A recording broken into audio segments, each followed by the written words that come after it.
Good afternoon, everybody, and from around the world, good morning and good evening. Thank you for joining us for another wellness webinar. I'm very pleased to welcome you on this Sunday. I'm Amy Liebman, the moderator for today's session and president of NTM Informed Research. On behalf of all of us, thank you for joining us today. Today, we're pleased to welcome back Dr. Devin Smith from National Jewish Health. She's here to present to us today how to live life to the fullest with NTM and other chronic lung disease. Dr. Smith is a licensed clinical psychologist with more than a decade of experience researching and treating mental health concerns and psychosocial factors unique to chronic illness. She received her bachelor's degree in psychology at Oklahoma State University before completing a clinical psychology PhD program at Washington State University with an emphasis in health psychology. During her training and throughout her career, she has provided health psychology interventions in a variety of settings, including oncology, primary care, internal medicine, cardiology, pulmonology, and infectious disease. She received specialty training in sleep treatment while working at the Georgia Cancer Center for 2 years. In 2018, she was recruited for a faculty position at Augusta University Medical College of Georgia, which involved creating a behavioral sleep medicine clinic. Currently, she's an assistant professor at National Jewish Health in Denver, Colorado, and works within the sleep medicine and NTM fields. We're very pleased to welcome you back, Dr. Smith, and we thank you for joining us today. Today, if at the end of the during the presentation, you'll be able to ask questions by typing them into the Q&A box, and you can find that icon at the bottom of your screen. When you're done typing your question, hit send, and it'll go into the queue. And at the end of the presentation, I'll read the questions out for the presenter to answer. Don't miss our upcoming webinars. On October 26th, we're very pleased to welcome a very special presentation for Science from Your Sofa, novel approaches for the discovery of treatment monitoring biomarkers in NTM lung disease, presented by Dr. Valentina Guerini and Dr. Ross Klingsberg. And on Sunday, November 7th, join us once again as we welcome back Dr. Michelle McDonald with NTM Nutrition and Body Image. Don't forget to follow us on social media, on Instagram, Facebook, NTM, Twitter, and YouTube. And you can also find us on LinkedIn. And you can also join us on our email newsletter and keep up on the latest news. You can sign up for that at ntminfo.org. Dr. Smith, thank you so much for joining us again this Sunday. I hand it over to you now.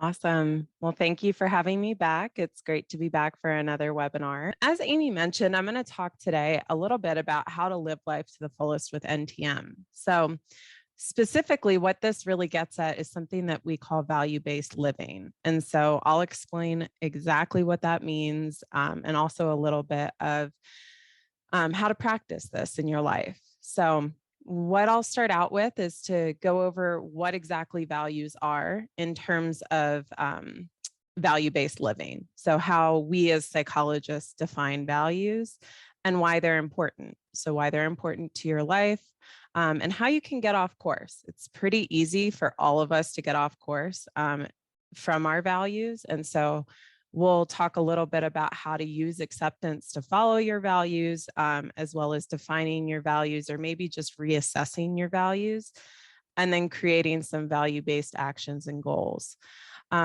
So all of this information that I'm going to present today is based on a type of therapy that we call acceptance and commitment therapy. You may hear it called ACT. It's a fantastic therapy for someone that is dealing with chronic illness, stress related to chronic illness. And so if anyone is ever interested in psychotherapy or counseling, looking for someone that may have a background in ACT might be something of interest to you. So all of this information, again, is from that theoretical standpoint. So within the ACT framework, how do we define values? So values are what we find meaningful in life. So it's really important when we talk about values to know that it's supposed to be personal beliefs.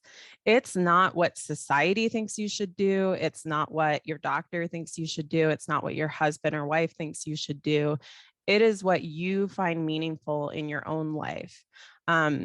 Some of you may have thought about that before. Some of you may never have thought about that, or never thought about it in a specific way. And so putting some attention to what exactly is meaningful in your life can really benefit the overall direction that your life takes. So personal beliefs about the way you want to live your life and what you want to stand for in your life. It can look really different from person to person. So what I value in life might be completely different than, all of the 80 participants that are on this webinar right now. It's not a one size fits all. And so reflecting how we want to engage with the world, the people around us, the people in our lives that are important to us, and also with ourselves. Values can change over time. So that's why within the ACT framework, it's so important to reassess your values, because it's not something that's just you're born with these set of values and they don't change. They're informed by your life, by your experiences, by what's going on around you, by the people in your life. And so looking at these values over time, you can expect them to change. Values are different from goals. So that's an important distinction as well. Goals are something that can be achieved. So when you talk about goals, you're looking at something that if you follow this course, you can have an endpoint where you say, okay, I've achieved this goal. Maybe it's a long-standing goal, one that might, grow or adapt or shift over time, but there's still an endpoint where it can be achieved. Values are not something that can necessarily be achieved. They're more like a direction that we want our life to take. So an example here is a value would be, when it comes to parenting, if you have children, being a good parent. So that could be a value. But a goal to meet that value could be getting kids to school on time. It can be there's a whole set of goals that can, fall within this general value. And so you can kind of see the difference. You're never going to say, okay, I've achieved it. I'm a good parent now. Check, done. It's going to be a continuous process to live life in the direction of that goal. So when we talk about values, they're important in our lives because they motivate our actions. So in the midst of suffering, and when ACT talks about suffering, they're really talking about the suffering that comes from just living life, whether it's chronic illness, pain, death, losing people you care about. Our life has suffering. And so how can we find meaning and motivation despite that suffering? So it's really the fuel, the values are the fuel that propels us on this path towards living life to the fullest. So despite the suffering that we experience, our values guide us in the direction we want to live. So if values are our fuel, living without them is like running on empty. And so very rarely are we ever completely living without our values, but we may get misdirected over time. There are things that can take our attention away from this. And so we can fall into patterns of living that don't reflect what really matters to us, or patterns that lead to not living a full life. And I put full in all caps because we'll get to this towards the end of the webinar, but there's a lot of different areas where you can have values in your life. And if you put all of your eggs in one basket and you're just so focused on one value, you may turn around and realize that your life is not full because you've neglected all these other areas of your life. And so you can really find yourself without energy and enthusiasm, feeling stressed or unfulfilled, like you're just trying to get through the day. And so these are kind of indications that maybe, you're running on empty. Your values aren't being met. And so values are like a compass. I love this analogy. And following this compass is like moving towards your true north. So the values are the compass in our life that, like I said before, directs the direction that we go in our lives. Losing sight of our values, extremely easy, happens probably on a weekly, if not daily basis. It's hard to live a full life all the time, especially when there's so many demands for where we should be spending our focus and attention. So we can run on empty when we're doing very little that embodies our personal values. And like I said before, or spending just too much time on any one value at the expense of others. You're just trying to get by. And so some of you can probably relate to this. When we encounter chronic health conditions, it takes a lot of our time and energy. And so it's pretty easy to put all of our focus on that one area of our life because our health is important. If we don't have our health, we don't have much else in terms of, our life. So it makes sense that we're putting our focus on our health, but you can lose sight of the other things in your life that matter. And there is a way to value your health and make it important while also valuing and, setting actions and goals related to the other values in your life. And so I think this, can look pretty common when you're, kind of putting too much time into one set of values. If you notice that you just, you're not fulfilled, you're not seeing the results that you want to see in the other areas of your life. This can really happen during times of big change too. I'll give an example from my own personal life, but when I moved to Denver, so I live in Denver, and I was waiting to get my job here at National Jewish for a few months just because of some paperwork type stuff. And so it was the first time in my life that I was technically unemployed for a period of time since I was 14. Like I've always had a job. And so I pretty quickly realized that I put a lot of value in my job because I didn't have a lot else. I was looking at my day to day thinking, what the heck am I going to do? It was actually a really good wake up call for me that, hey, I need to spend more time putting effort and thought into the other areas of my life to build these up so that if something does happen to my job or if I'm not working, I still have a full life. I still have things that I value.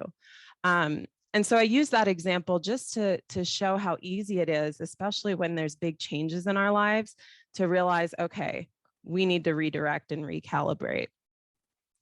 And I really want to emphasize that it's normal to get off course. This is not a presentation that's trying to, point fingers and tell everyone that you're not doing it right. You're not living life right. It's part of life to get off course. And so our choices are not always consistent with our values. An example is someone who feels who really values close, meaningful relationships with other people, maybe friends, family, but hasn't been in contact with these people for the past few weeks, maybe even past few months because they're incredibly stressed.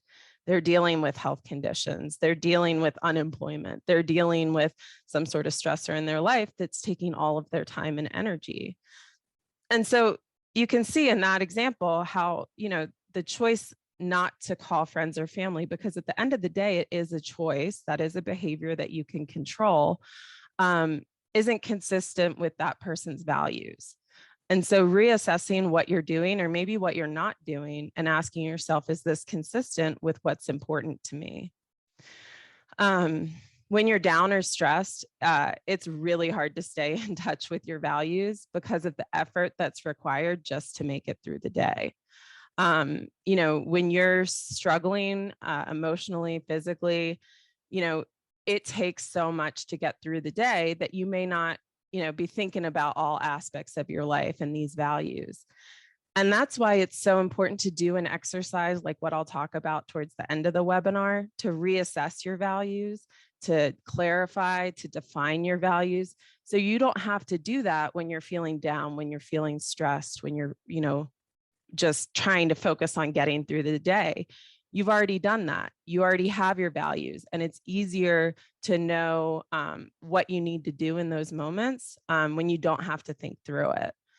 And so kind of doing some prep work to get ahead of this so that you don't really have to think about it in times when our focus is taken by other things going on in our lives. The key really to all of this, to losing sight of values, is to redirect. So for every time, your ship is set in the wrong direction, it's about resetting the focus, looking at your compass and redirecting. So I talked about acceptance, I think, in my last webinar. So if you want to know more about radical acceptance and that whole kind of mindset, you can check out the last webinar that I did. I believe it's available on recording. But acceptance can help redirect our focus. And so let me explain what I mean by this. When you are trying to change things that you have no control over, you're expending a lot of your energy on strategies that lead to dead ends. So basically, it's a really easy way to get off course when we're not accepting things that are outside of our control. So what I mean by acceptance is in terms of ACT and this whole theoretical framework, acceptance is a voluntary action involving a stance of non-judgmental awareness. So that's a mouthful, like what the heck does that mean? Basically, what it means is you are choosing to be aware of what's going on in your life that you can't change, and you're not trying to fight it. You're not trying to deny it. You're not trying to, have any certain reaction to it other than be aware and accept. So acceptance can actually free up a lot of time and energy that can be redirected to aspects of your life that you can control. Once you kind of give in to the state of being in our lives, things that are outside of our control, you can redirect your energy to things that you can control. You can make changes. A lot of times people feel like acceptance means giving up. It's not. It's accepting reality for what it is in that moment. And it doesn't mean that you can't change your reality or that you can't work towards, altering it in some way if you have that ability. But you first have to accept it. You can't ever make any changes to your life if you're just denying that this is the reality. So you're really making room for uncomfortable emotions or experiences that can't be changed. ACT talks a lot about making room for these experiences in your life. So it's not about trying to change it, like I said, at that moment. It's about making room to accept it. So it's an action you take on purpose. So it's never something, acceptance varies from moment to moment. That's a key here. You might feel like, okay, I've accepted this. And then the next minute you are fighting reality and like, this isn't fair. I hate this. I don't want this. This is, why does it have to be this way? Those are all things that indicate that maybe you're not accepting something. And it really can change pretty quickly. And so it's not about learning to accept something. Just like values aren't a checkbox, neither is acceptance. So it's something that you have to practice over and over and over again. Willing to be present with whatever you're facing, you're just experiencing it. You're allowing it to happen. It can be described as a simple awareness of the present. So acceptance isn't an action, acceptance is an action and not a result. It never remains at a constant level, like I mentioned. So it's compared to a stance versus a posture that you maintain continuously. So there's an example of turning the head. You can consider acceptance like turning the head. You can't keep your head at one angle for your entire life. You're going to shift your head back. Or you have to shift it. Life causes you might have to look this way or look that way, look up, look down. But acceptance just means you're constantly shifting your head back.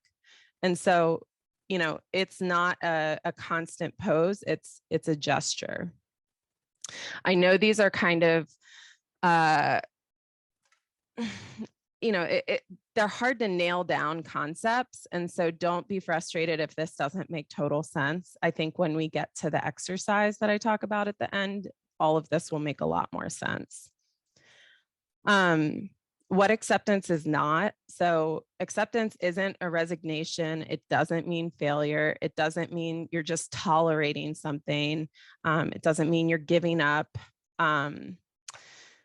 It's not defeat. So how do you know if you're accepting something or not? there's some different mindsets here. So if you're saying, I just need to put this behind me versus I'm willing to go through this, that's a more accepting stance to take.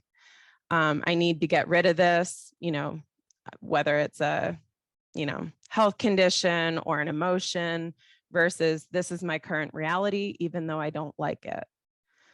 I need to leave the past in the past versus I'm willing to live with my past. So overall, I love this phrase, and this is a big concept in ACT. You can suffer or you can excessively suffer through life. So you have two options. We're all going to suffer in our lives in one way or another, and some are going to suffer more than others.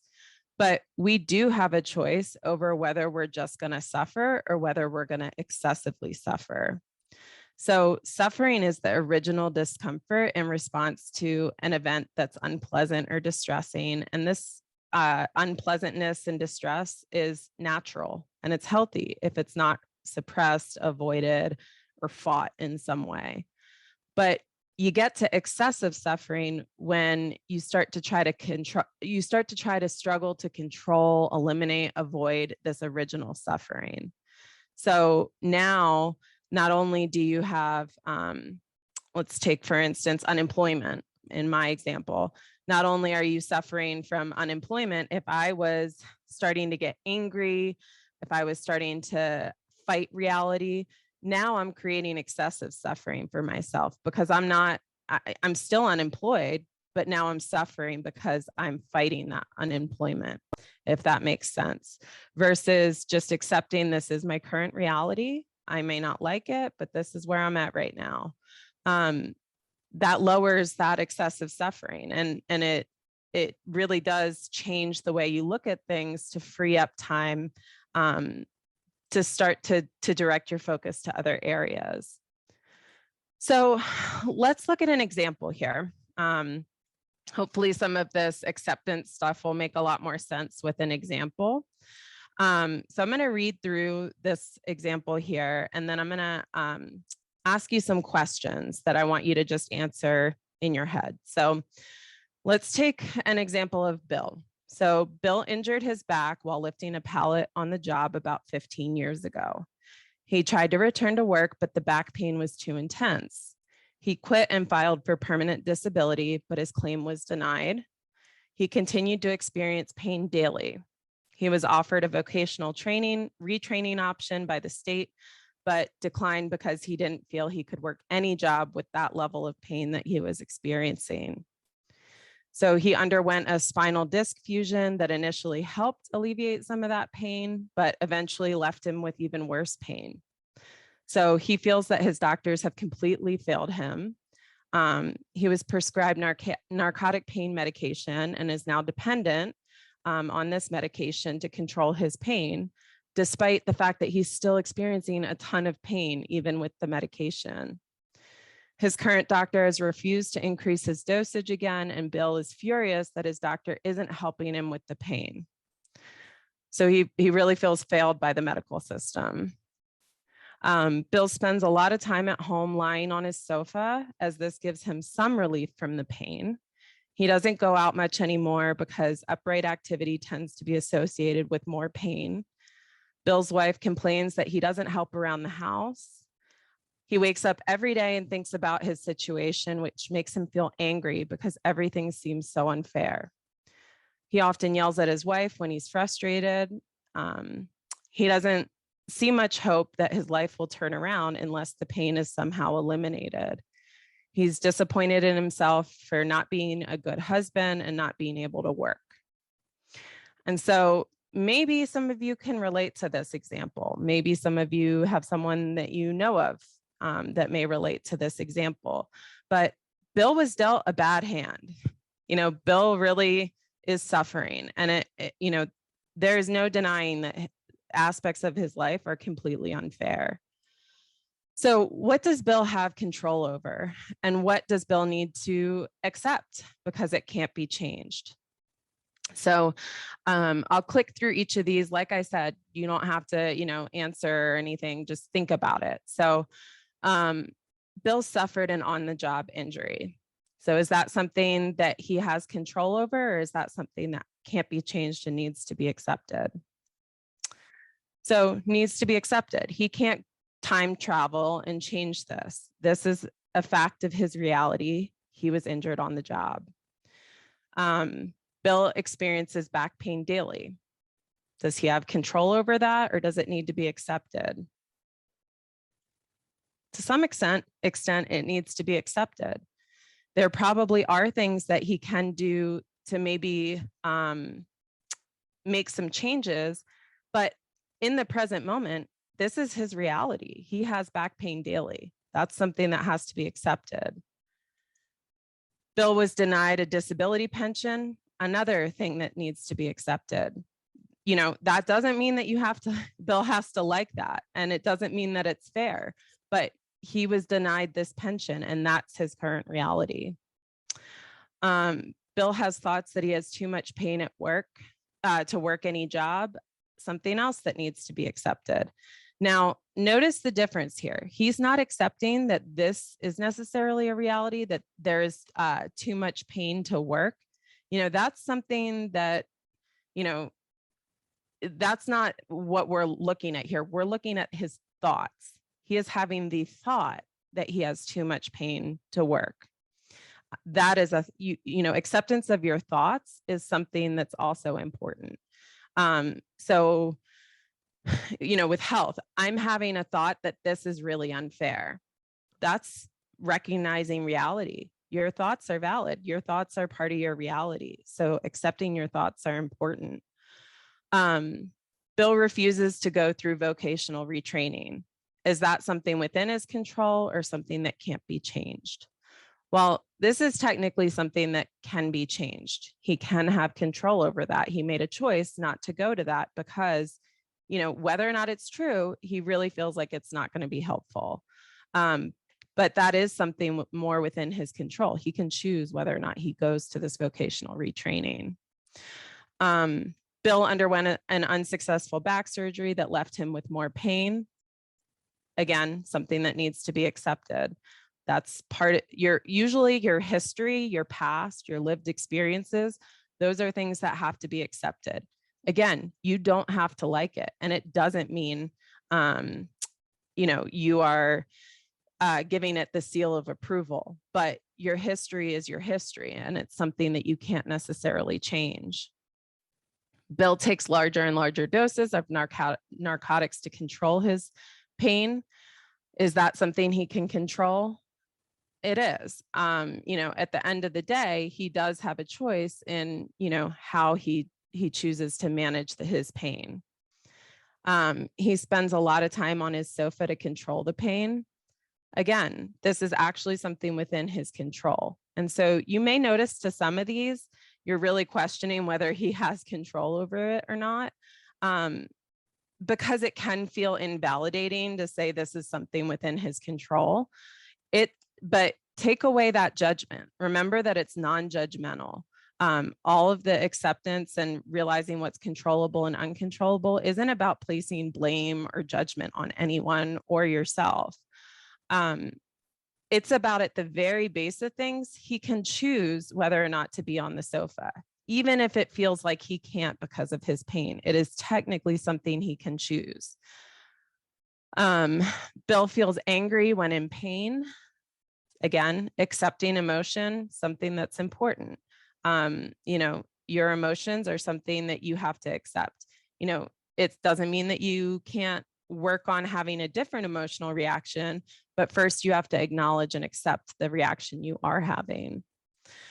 Bill yells at his wife, something that can be changed. You can control that. You can change that behavior.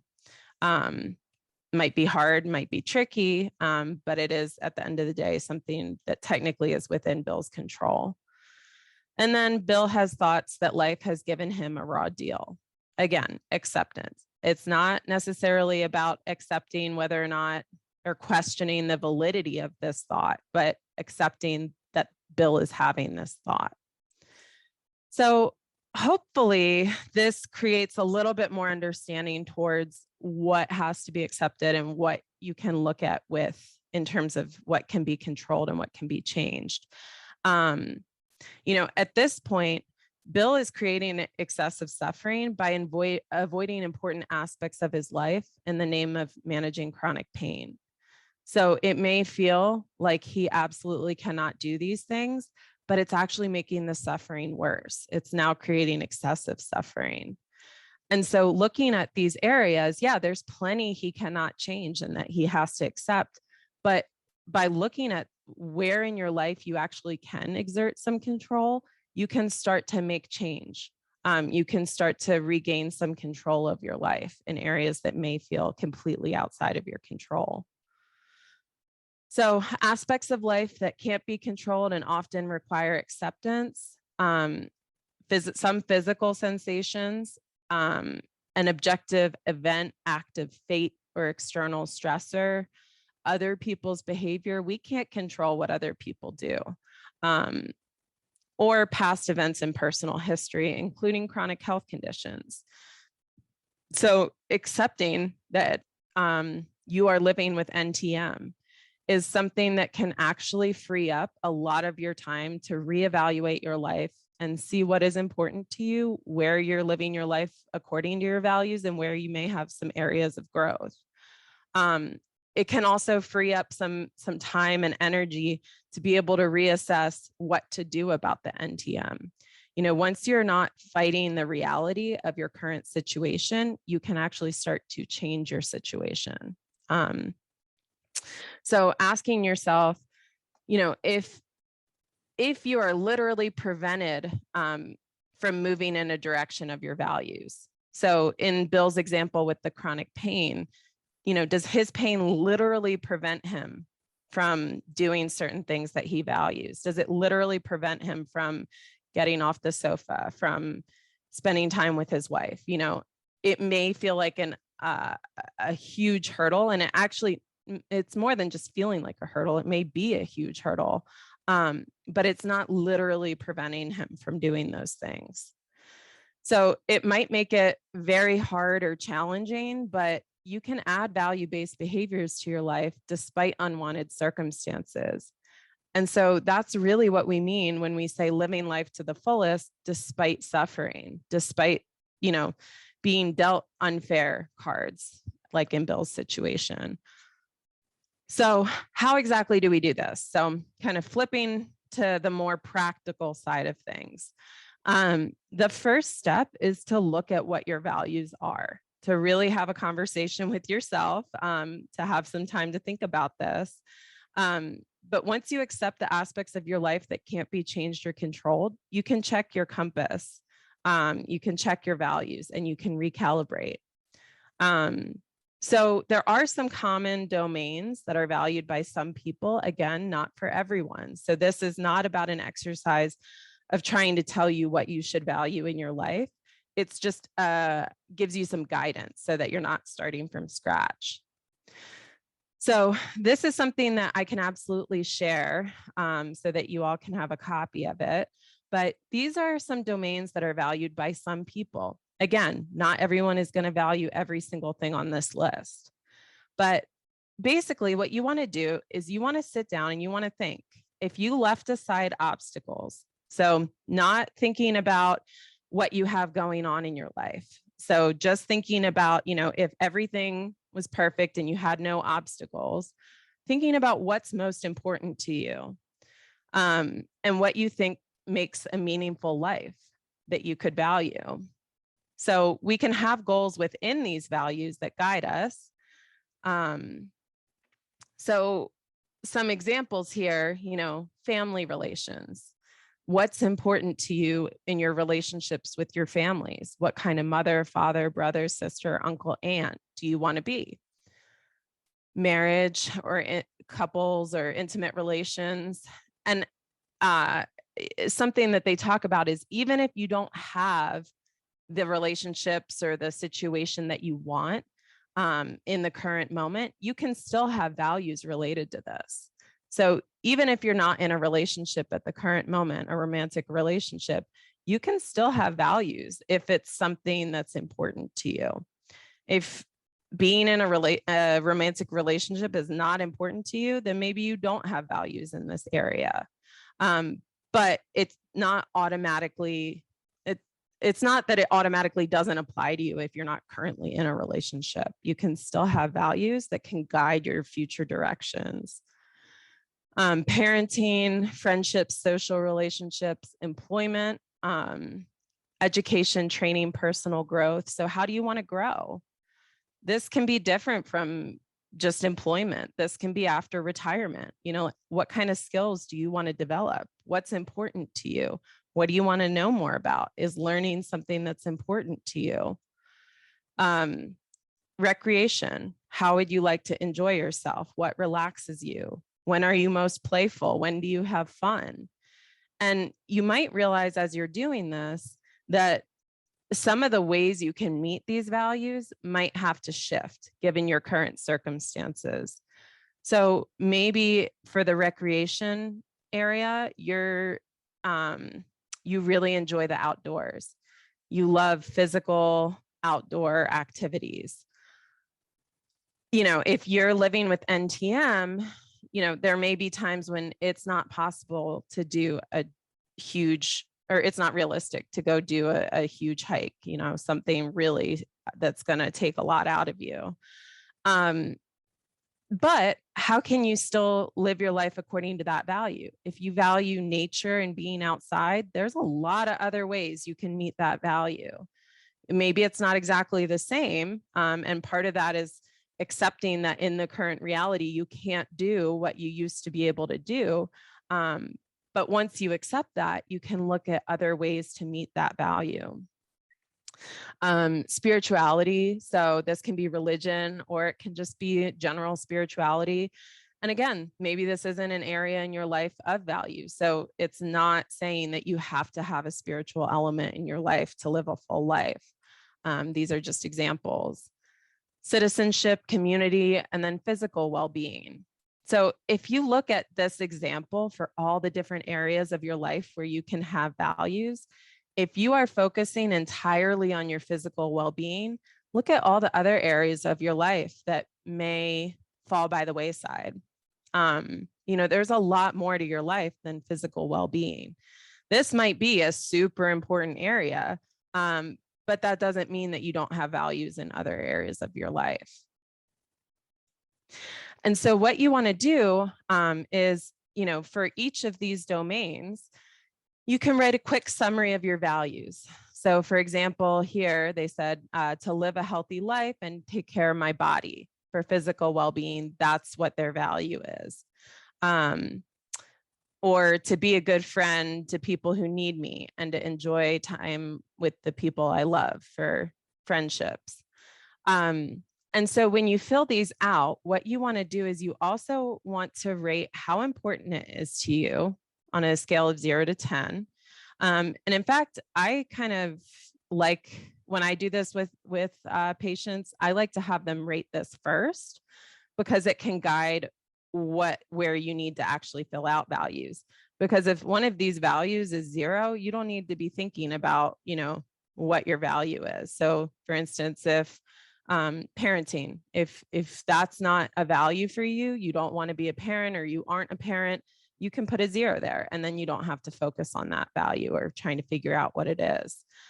So once you then rate, how important it is to you, you also, and then you fill out the value, you want to ask yourself, are your actions reflecting your values?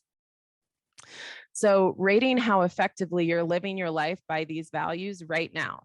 So within the past 30 days or so. In my example of when I was unemployed for those 3 months, all of a sudden I realized that I was living my life. I was not meeting any other values because all I had was my job. I mean, I did have other areas of my life. I, have my family, but I wasn't spending time and I wasn't doing purposeful actions. I was just kind of letting them happen. And so I would, in that moment, I probably would have rated it pretty low because I wasn't living according to those values. And so you can see in this example here, family relations, if someone, rates it as an importance of 9, so pretty important, They want to be a caring, understanding, and connected family member. Those are what they value. And let's say they have a lot of stress going on and they're really not doing much to meet this value right now. May have rated their effectiveness as a 3. So you can kind of see how this would look. And again, if you think about it from the standpoint of goals versus values, you can't, you're never going to say, okay, I've done this. I'm now a caring, understanding, and connected person. Check, done. This is a general direction versus an actual goal. And so once you really look at your goals, your values, and you understand them, you look at the level of importance and also the level of how effectively you're living according to those values, you can start to make some goals. So the goals are the details. So, values are big picture, goals are smaller details. They allow you to meet your values. So you can start by taking one of your values that either is rated as most important, or the one I like to do is where there's the biggest discrepancy. And so what I mean by discrepancy is when you compare how important something is compared to how effective it is. You can see there's a big discrepancy between those two numbers. If something's a 9 out of 10 in importance, you really should be, or you really want to be living according to those values. You want to be effectively meeting them. And so looking at where you have the largest discrepancies and maybe starting there to create some goals. So I'll get a lot more into goals in my next webinar. It's actually specific to how to set and achieve and attain goals, but just for the very basics, write down a set of graduated goals that are guided by your values. So maybe creating an immediate goal, starting with something really small, simple, easy that you can do in the next day or so. So I'll give you an example. Let's say someone has a value in the family category of being a caring, fun, connected grandparent. Let's say they, similar to that example I showed, their discrepancy is off in terms of the importance and effectiveness. So maybe an immediate goal, something that they could do in the next 24 hours, is to FaceTime with their grandson or granddaughter. That's something relatively easy to achieve. And it's a goal that works towards that value. Then think about something short term. So what can you do over the next few days or weeks? So in that example, maybe someone, in times when we don't have to think about COVID, could take their grandson out to their favorite restaurant, or to, the kid's favorite restaurant. That's something that you could plan for the next few days or weeks, taking the kid out to eat. Medium goal,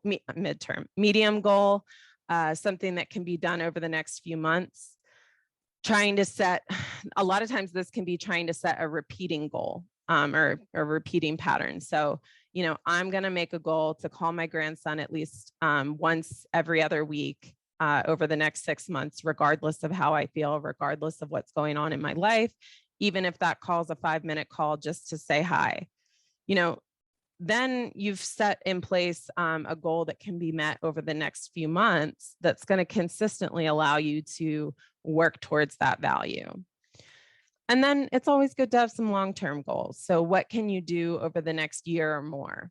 Well, maybe this person has always wanted to take their family on some sort of vacation. So that could be a long-term goal, taking the grandson and their family on some sort of vacation together, and that's something that, you don't have to do immediately, but it can be a long-term plan.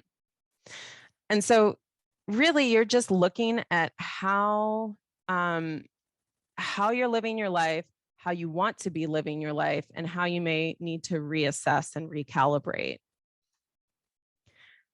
And so in summary, basically looking at your values, that's my biggest recommendation to you today, is ask yourself what's important to you in your life, and ask yourself if you're living life according to those values, if you're living a full life.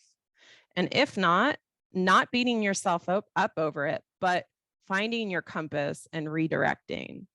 And the last thing I'll say is these exercises are not meant to invalidate the struggles that you've had in your life and the suffering that you've had in your life.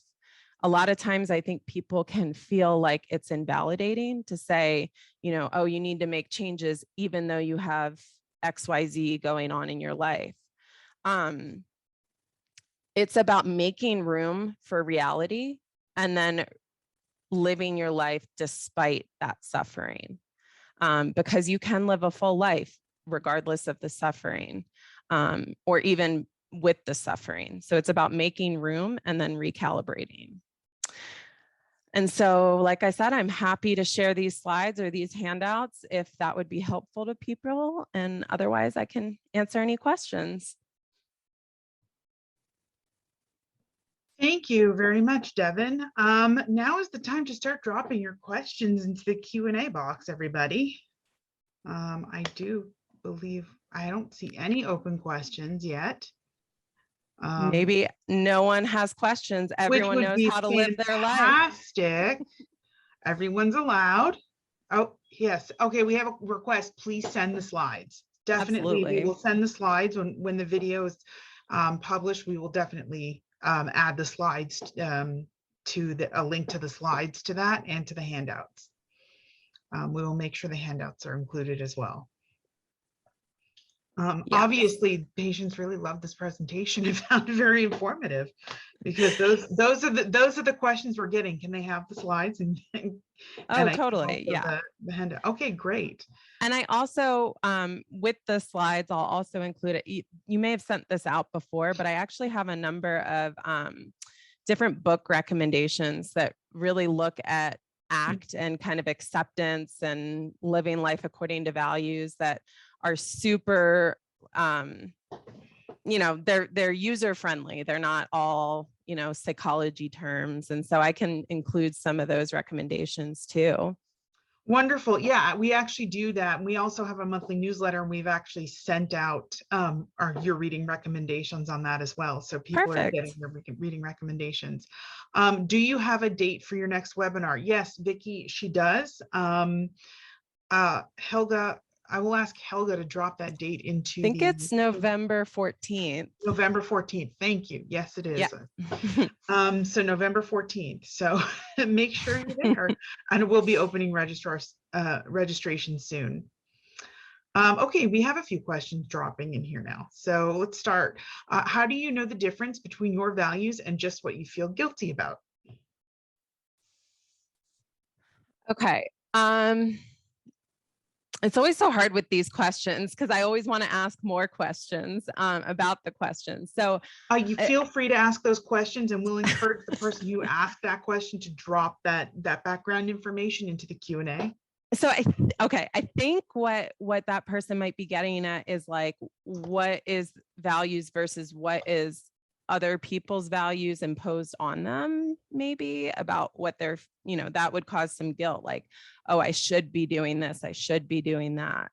I think the biggest way to really look at that is to sit down and reflect on where these values, there's actually a whole other worksheet. There's so much you can do with values, but where did these values come from? Like, if you're feeling guilty about, something related to your family, who told you, or how did you create your values related to that? Who told you that this is how you have to live your life and this is what a meaningful life is? And so really breaking down where these values come from and whether it's something that you actually agree with or you just kind of took on, because we all come from backgrounds where our families and our parents and people in our lives have told us what should be important. And we just kind of automatically assume, oh yeah, a perfect example is children. We're always told, have kids, that's part of life, have children, have a family. But a lot of people question that later, like, wait, do I really want kids? Is that really something that, I value? And so that's an example, I think, of looking at what do you feel guilty about based on society, and what is your actual value set? And it can be something that's, really involves some reflection and kind of working through that. I don't know if that answered the question.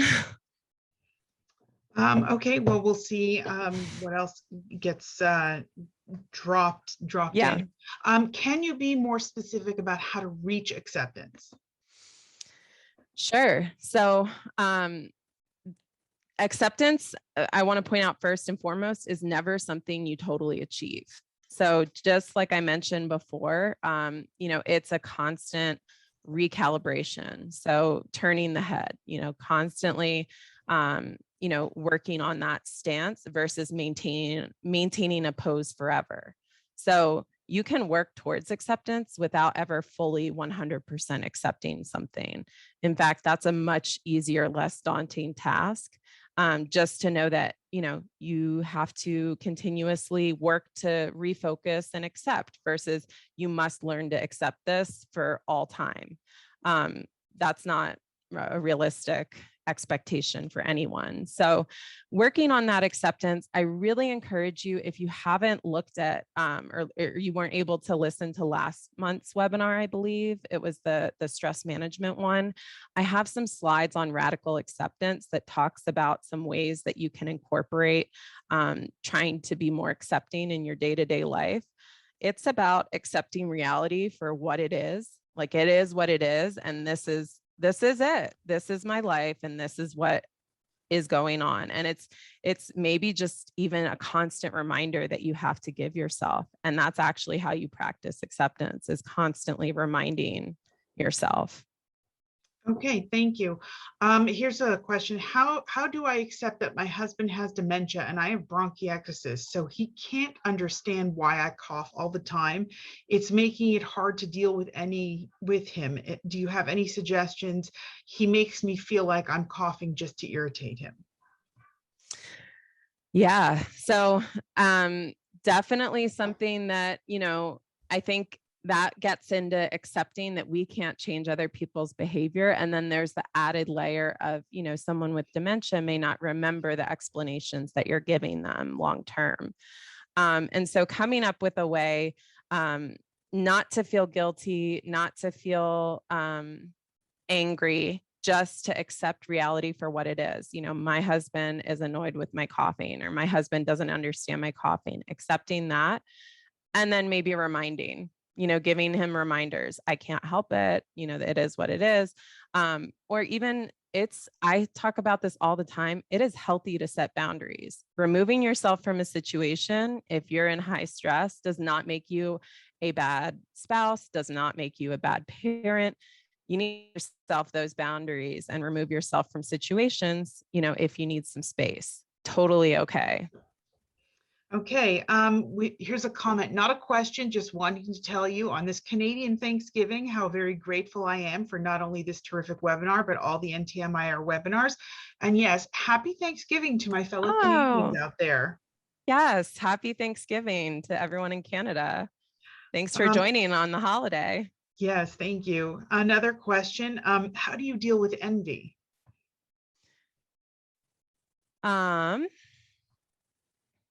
Well, again, this is one of these that I would love to ask some follow-up questions, but I also don't want anyone to have to get super specific and personal in their responses. So just broad-based, I think in terms of envy, looking at what it is that you're envious of and asking yourself why.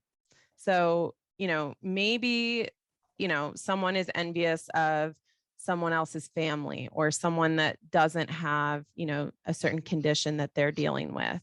Why are you envious of that? And that's actually going to be what gives you the information that you need to move forward. So, what is it about this that you're envious of? So if it's, that this person looks happy, this person looks so happy and I don't feel happy and I'm envious of that. What can you do to increase your happiness?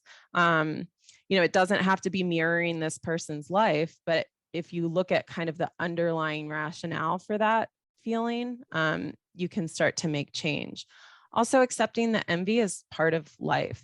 it's part of our experience. So there is some level of acceptance there, because if you beat yourself up over feeling envious, you're going to create even more suffering for yourself. So just accepting I'm having this emotion, and then looking at, what can I do about this?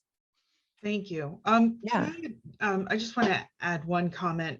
sure. Is that the way I dealt with envy in my life is that I've accepted that it's a normal human emotion. Yes, And for me, it's okay to feel envy. It's about how I react to it. So somebody may have something in their life that I'm envious of. That doesn't mean I can't still be happy for them and express that happiness for them, even if it's something that I'm envious of. I know that it's sounds a little strange, but no, that's perfect. I love it. Yeah. You and can, also don't yeah. forget that sometimes what you're seeing is an illusion, and social media is a great example of that.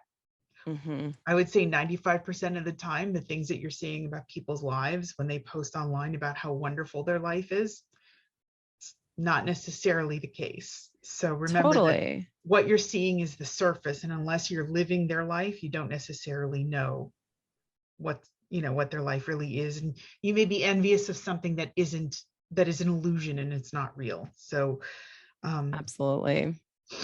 a next question. I was curious about the patient with back pain. I would have thought that he could try to appeal his denial of disability and also find a different doctor. Totally. Yeah, absolutely. So so that's, I'm so glad you brought this up. So those are two things that you absolutely can do, like that Bill should do in that situation. But that doesn't mean that he can't accept that his um, a disability claim was denied, or that, this procedure that he had caused more pain. Those are still things he can accept, but he can accept them and also work to make change. So I love this example of acceptance it's from a different theoretical standpoint, but basically so let's say that I ordered shoes. Okay. I got the wrong size. I'm a size 8 in shoes. Let's say I ordered that and I got a size 5. There's no way I'm shoving my feet into the size 5. So I can say, I can be furious. I can throw the shoes into a corner and forget about them. I can say, this isn't fair. I can be angry. I can try to make myself wear size 5 shoe uncomfortably, but none of that is accepting that I got a size 5 shoe and I do not wear a size 5. And so actually by accepting, hey, I got the wrong size. This is not my size shoe, and this is not going to work. This is what it is. Now I can start to make change. I can call the company. I can order a new size. I can complain about, getting the wrong product or whatever. So accepting actually opens up possibilities in a lot of situations. So for Bill, accepting that he has that back pain, accepting that he got denied, and accepting that, he feels failed by his doctors, accepting that his procedure didn't go how he wanted it to go, actually opens the door for him to be able to explore other possibilities. Okay, next question. How do you deal with not knowing how long you might live with bronchiectasis and NTM? Yeah. So that's another common thing that's hard to accept, is accepting the unknown. We don't like not knowing, or having the full picture, and it's uncomfortable. So first, accepting that discomfort and knowing that's a very normal reaction. And then looking at your life and thinking, okay, I don't know how much time I have left. It could be a day, it could be 10 years, it could be 20 years. I don't know. Actually, in reality, none of us know. So how do you want to live your life, and how can you live your life regardless of knowing how much time you have left? How can you live your life according to the values in the time that you have? Okay. Would it be useful for Dolores to consider getting a to whom it may concern very short letter from maybe her doctor that explains that she coughs frequently because of her bronchiectasis, a letter that she can laminate and calmly show her husband when he forgets? Or if his dementia is so severe and he might not understand the letter, maybe something a little shorter, but some kind of cue to remind him? It's a great suggestion. Cues are really helpful with dementia. And perhaps speaking to his doctor about what cue might be helpful. Mm-hmm. Do you have any suggestions on how much we share about our health with other people other than close family and friends without appearing distant? I'm sorry, can you read that one more time? I just missed the last part. Sure. So it was, do you have any suggestions on how much we share about our health with other people other than close family and friends without appearing distant to those people? Yeah, I mean, I think that's a really personal, that's something that's going to vary from person to person. There are some people that are open books with their health. Like, they are open and willing to share whatever with whoever. But there's some people that don't want other people to know about their health struggles and, their chronic conditions. And so I don't think either one is the wrong choice. It's not like there's a right way to deal with this. I think it's really about, not to bring it back to the values, but like, what do you value? So, if this is, you value having a close, open relationship with certain people in your life, then yeah, maybe sharing some of that with people is important.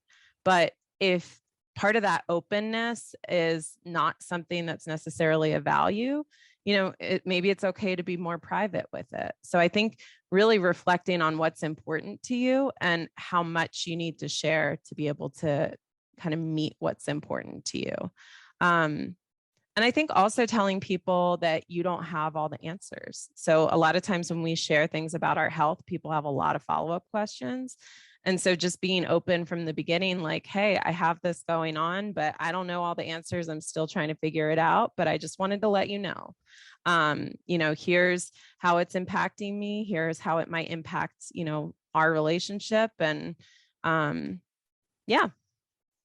Okay. No one that I work with knows that I have health issues. I do pretty well, but often when I have to be on site for a long time, such as in a training class or presentations, I have a hard time not coughing a lot. With COVID, I know it makes people nervous. I have no idea how to handle that. Do you have any thoughts? Yeah. I've had a lot of patients that I've worked with NTM that struggle with this same thing in the time of COVID. So I think it really depends on the setting you're in and how comfortable you are. So, for instance, I know like if it was me, and it was a setting where I felt somewhat comfortable, I might kind of laugh it off like, hey, don't worry, this isn't COVID. Like I have a condition that makes me cough, and just kind of getting it out there would make me feel more comfortable in that situation. However, there's plenty of people that would give them intense anxiety to have to disclose that in a setting, up front. So, if that's uncomfortable for you, that maybe that's not the right way to go, and just excusing yourself. Like when you start coughing, if you have to excuse yourself, that's fine. I think a lot of times people feel bad about taking pauses or leaving a situation, taking a break, but that's okay. It's okay to do in any situation. So I think just looking at what you're comfortable with and coming up with a game plan ahead of time is going to help alleviate some of your anxiety around that. Okay. Well, we have no more open questions. I'd like to thank everybody for joining us today. Dr. Smith, thank you again. We really Yeah. appreciate your time. Don't forget to join us on October 26th for our webinar on biomarkers, and on November 7th for NTM nutrition and body image, and Dr. Smith's next webinar on November 14th. Everybody have a wonderful week. Thank you all.